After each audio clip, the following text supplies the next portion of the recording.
Attitude maha anak rantau ketika walau menjadi sia-sia di perantauan. Tenang kawan, tenang, tetap tenang. Kadang memang terdengar kejam, ya. Kita tidak akan diharagui, kita tidak akan didanga ketika kita alun menjadi sia-sia dan alun punya apa-apa. Memang udah itu cara karajo dunia aku. Apalagi kalian duduk di tengah-tengah atau di lingkungan yang lah sukses, udah organisasi yang lah sukses, tetap mencari jalan, tetap mencari peluang, tetap semangat. Tidak masalah. Tetap tenang kawan. Di situ kalian maha. Jangan gelisah. Dan tidak usah diumbar-umbar, tidak usah diupdate-update kesedihan kalian. Tenang. Dan tetap bagak bermimpi. Serupa je lagu yang buat jadi Kikomo.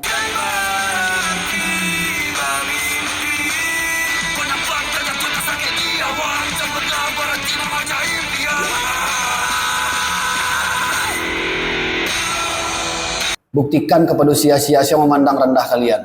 Bahasa kalian bisa. Di situ kalian maha. Bangun dari kalian.